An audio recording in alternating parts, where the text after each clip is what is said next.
Yo, yo, yo, what's going on? Chicago Sports Hub. Here to give y'all predictions for UFC Fight Night and boxing. Ryan Garcia versus Tank. Finally, we get a good boxing fight. It's been like years, I feel like, but man, I can't wait for this Saturday. For sure. But before we get to the episode, we want y'all to download the app, Best App, BETSTAMP. Download it. Use my promo code Josue, Josue.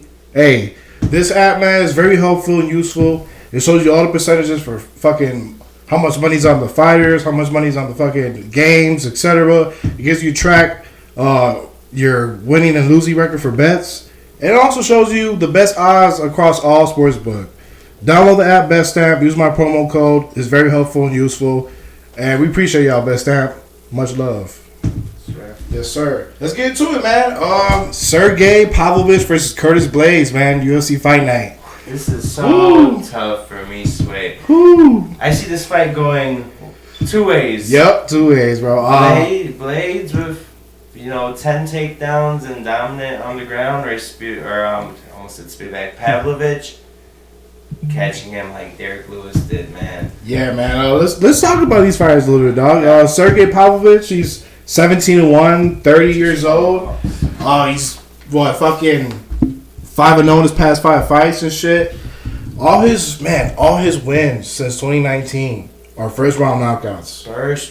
And these are names too. Derek Lewis, Tai Tuivasa, these are not bums in the heavyweight. Even though the heavyweight division is kind of lackluster right now, these are still big names he's knocking out in the first round. Yeah, for sure. Sergey Pavlovich, he's a Russian, big, crazy Russian motherfucker, man. He got them bitches. He got like robotic movement. When that motherfucker goes into punch, it's like somebody else controlling him almost. He's just so accurate and powerful. Reminds me of Ngannou almost. For sure, yeah, for sure. But that one loss he has on his record, man, was against Alistair Overeem. Yeah. Man, the reason why he lost is because he was getting taken down. The wrestling, is a big problem for him. And let's talk about Curtis Blydes, man. 17-3, 32 years old. He's 4-1 the past 5 fights. He's fought one of the best in his division too. He's experienced.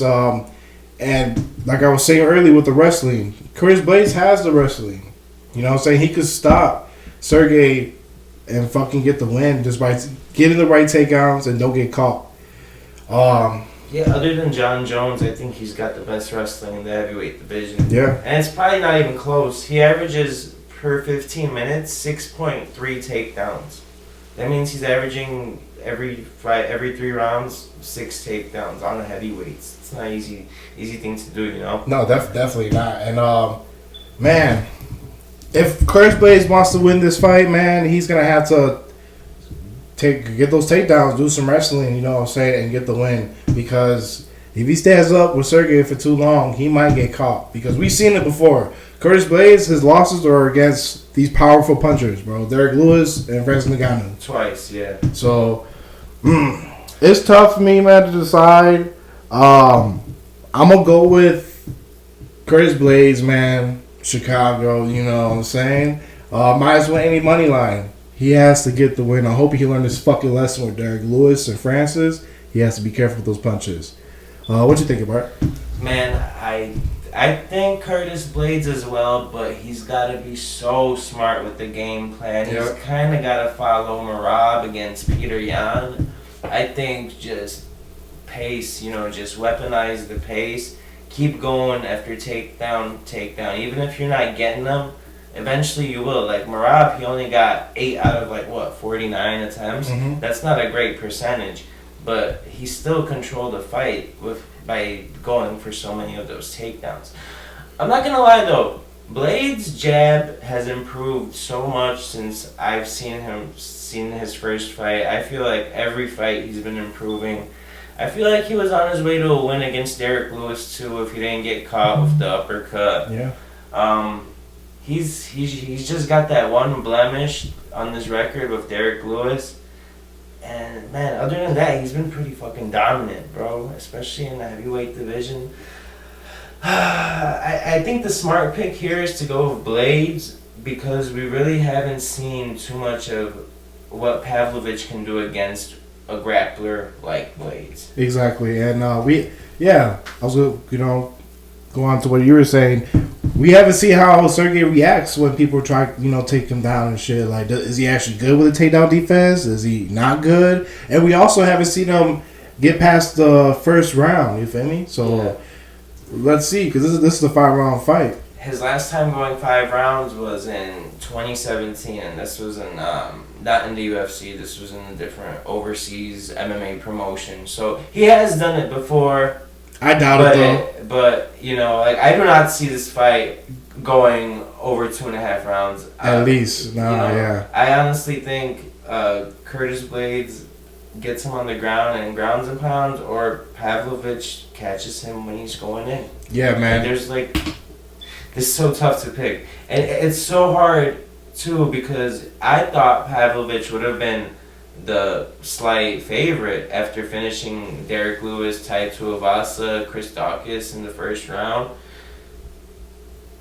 It's weird that he's plus 40. I mean, I don't blame anybody for taking him money line in this situation, but at the end of the day, I got Blydes minus 180. Yeah, man, I'm so back and forth with this fight. Look, if you think Sergey wins, take Sergey knockout TKO round 1 plus 340. That's good odds.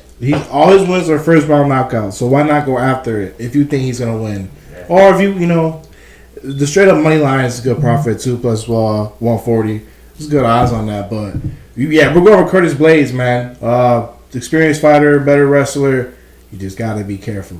That one. And just DraftKings right now, a little better odds for Blydes, minus 165. So. Damn, really? Yeah. I like that, but minus 165 sounds a little better to me than minus 180. Wow, and over, man, I'm taking this over 1.5 rounds here at plus 120. Damn, that's okay. This is a 5-round fight. Right. So that's not bad. Yeah, I'm taking that at plus money all day because this is new territory for Pavlovich. This isn't somebody who's just gonna strike with him and he doesn't have to worry about a grappling threat. That's true. He really has to worry about that threat, and I don't think he's gonna be able to finish it off in the first round. Yeah, man. So that's what we got for that one UFC fight night for the main event. Let's talk about boxing, man. We got Gervonta Davis, Tank Davis versus Ryan Garcia. Woo! This will be good, man. We've been waiting for this shit for years. This is great for the sport of boxing. Hell yeah. This is gonna have 1 million pay-per-view buys. This is gonna finally, bro. I'm glad they're making this fight while they're still young. Like Garcia, we could have waited maybe a couple years, but I'm glad it's happening while both guys are still in their prime. Yeah, for sure. Let's talk about Davis, man. Tank Davis. He's 28-0, 28 years old, 26 knockouts, bro, in his whole boxing career. Southpaw fighter.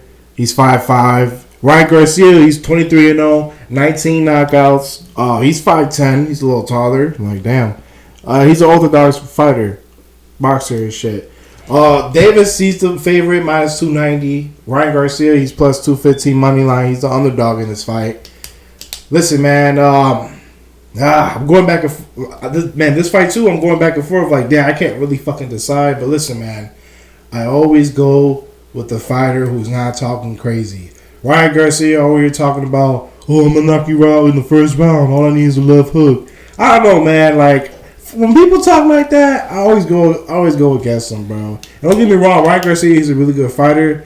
I don't know what the hell's in the air with these Mexican athletes, bro. You know what I'm saying? We got 3 UFC fighter champions now. The fucking World Baseball Classic, Team Mexico surprised us how far they went. I won't be surprised, if Ryan Garcia shocks the world with this. But I'm thinking my brain here, man. Tank been here before in these kind of big fights. He's experienced. I'm going to go with Tank here. Mine's 290 money line. Parlay with Curtis Blydes. Way better on DraftKings, minus 245. But I'm with Tank all the way here. I just think the experience is gonna play a really big role in this fight. Yeah. I also like over 7.5 rounds, minus 134. Yes, sir. I was gonna bring that up. Man, Ryan Garcia, this is gonna be a big test for him. He's only 24 years old. Like, he already. I think this is a Gervonta Davis. Tank has to win. Ryan Garcia, the pressure isn't on him as much because he's accepting this fight. He accepted the weight clause, which is he can't. What is it that they have to what they weigh in at is where they have to fight at. They can't just balloon up. Right. So, I mean, man, I'm excited. We finally got this is the most excited I've been for a boxing fight since, honestly, Fury was fighting Wilder. Yeah, that was nice. So, I think we're in store for a fucking great fight. I think it's gonna be competitive, but I do think Tank Davis he's a problem for all 135ers, man. Yeah, man. We both got Tank, Gervonta Davis in this one. We also like over 7.5 rounds. So, you know, somewhere in the 8th round, that bet's gonna hit minus 134. And if you think Tank's gonna win, knockout finish, plus 200, 7 through 12 rounds. I like that. That's not bad. I could definitely see a late finish. Do you think this fight goes all 12 rounds though, bro? No, I from the minute I thought Tank was gonna get a finish in like the 9th, 10th round. Okay. Yeah, I think it goes over 7.5. Okay. And Garcia hangs in there, but I don't think it goes to 12 rounds. Okay. All right. Yeah. A lot of people are expecting it. You know what I'm saying? A lot of people are expecting a knockout in this fight. Hopefully, you know, because we seen it before, bro. So much people goes on one thing and it doesn't fucking happen. We'll see. But I think this is different, though, bro. This fight, they're both knockout artists. Someone's getting knocked the fuck out. So. And, man, I don't know if this is real, but they both bet their fucking purse. That's how confident they are in each other, you know? So I don't know if that's real, but that purse is gonna be like $10 million. Yeah. You know, like for both of them, because these boxing payouts are crazy. So I want to see whoever holds up their end on that bet, whoever loses, if they're actually giving up their purse for this fight. Yeah, man. I don't know if it's true. They're making it seem like it's true on social media, so I don't know. We'll see. That's very interesting to see. They're doing a great job of selling the fight. Oh, hell yeah. It's great for the sport of boxing. This fight needed to happen because honestly, UFC is taking over. They're taking over in the sport, and we needed something like this. Yeah, for sure, man. I'm gonna run it back to you guys though. We both got Curtis Blydes money line, but if you want to, throw some little odds on Sergi and shit, get him first round knockout plus 340. We also like Tank Davis money line over 7.5 rounds for that boxing fight. And if you think Tank's gonna knock him out, 7 to 12 rounds plus 200. And also for the UFC fight, I really like that over 1.5. Oh yeah. And it's at plus money right now. This is in a 5-round fight, plus 120 odds right now in the over 1.5. So yeah. That's about it, man. Tune in to the next episode. We appreciate y'all always tuning in. Like, subscribe, share all that other shit. Let's fucking get it, man. Tune in next episode. Peace out, y'all.